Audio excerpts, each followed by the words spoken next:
Safford India international की एक विशेष बैठक का आयोजन भावना क्लार्किन होटल में किया गया था, जहां मंडल और प्रदेश के तमाम पदाधिकारी उस बैठक में मौजूद रहे थे। मेरे साथ में सैफर्ड इंडिया इंटरनेशनल प्रदेश महासचिव हैं संतोष पाल।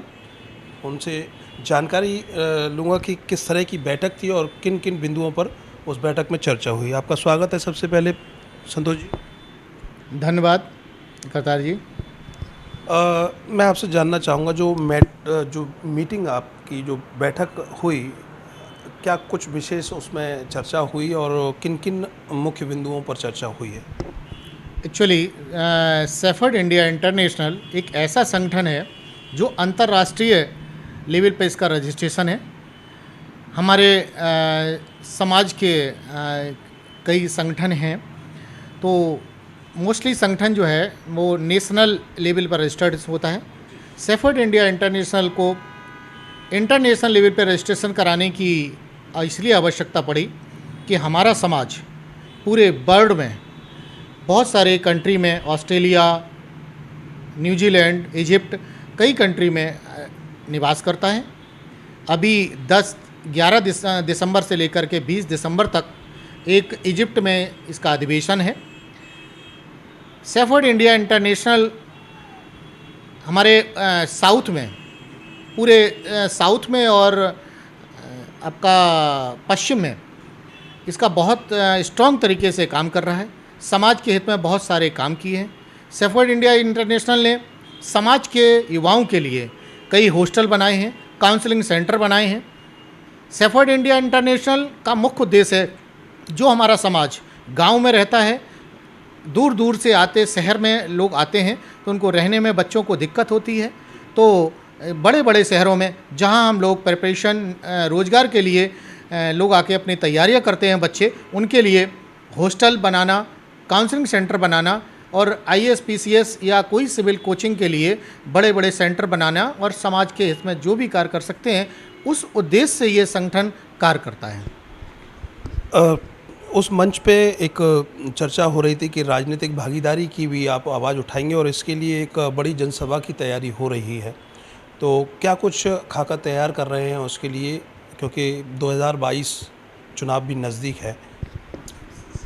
सैफर्ड इंडिया इंटरनेशनल का एक सामाजिक संगठन है, गैर राजनीतिक संगठन है, बट इसका एक फर्ज बनता है कि समाज की उत्थान कैसे हो सकता है।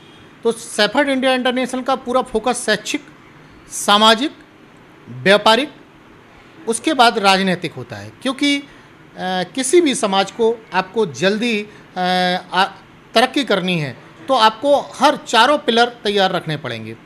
तो साथ साथ राजनीतिक भी रुचि समाज के लोगों को लेनी पड़ेगी। वैसे ही उत्तर प्रदेश में 22 में चुनाव है और उत्तर प्रदेश में इस संगठन को अभी तैयार किया जा रहा है। समय बहुत कम है, इसलिए एक रणनीति हम लोगों ने तैयार की है कि हम लोग पूरे उत्तर प्रदेश की 403 विधानसभाएँ हैं, कोई भी विधानसभा ऐसी नहीं है जिसमें हम 10 से 15 हज़ार से कम हैं। 10-15 हज़ार से लेकर हम 70,000, 75,000 की संख्या में निवास करते हैं।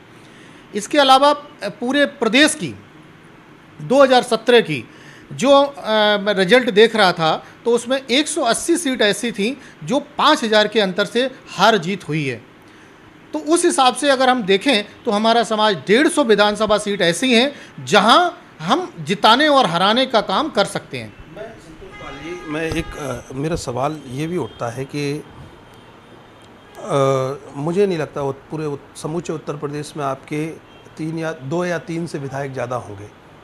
इतना बड़ा समाज उत्तर प्रदेश में, अभी तक कोई ऐसा संगठन अपनी बात नहीं रख पाया राजनीतिक दलों के पास में कि आपको टिकट मिल सके और मजबूती से आप उस पर खड़ा हो सकें और जीत सकें।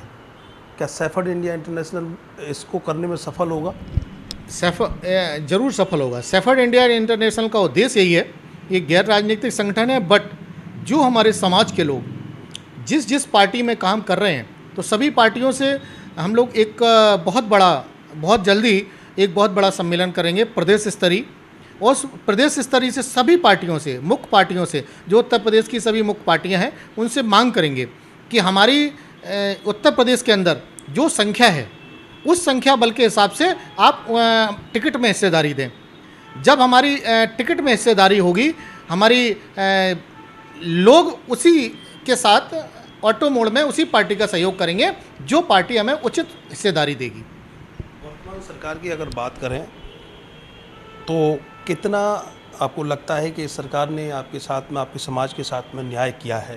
क्योंकि मुख्य लड़ाई उत्तर प्रदेश में धनगर प्रमाण पत्र को लेकर ज़्यादा हो रही है। क्या सेफर्ड इंडिया इंटरनेशनल इसकी भी एक आवाज़ उठाएगा? ज़रूर। सेफर्ड इंडिया इंटरनेशनल समाज का जहाँ जहाँ से भला हो सकता है, समाज का बहुत लंबे समय से सभी हमारे राजनीतिक दलों ने हमें आश्वासन दिया कि आपका धनगर सर्टिफिकेट को हम पूर्ण करेंगे, लेकिन जैसे ही उनकी सरकार बन जाती है, उस सरकार बनने के बाद वो उस धनगर प्रमाण पत्र को भूल जाते हैं। ये बिल्कुल फिक्स है, जो पार्टी अपने एजेंडे में धनगर प्रमाण पत्र को बनाने का काम करेगी उसके साथ समाज जरूर कार्य करेगा। क्योंकि हमारी उत्तर प्रदेश के अंदर 6% की संख्या है, उस हिसाब से हम देखते हैं कैलकुलेशन लगा के तो हमारी 24 सीटें बनती हैं।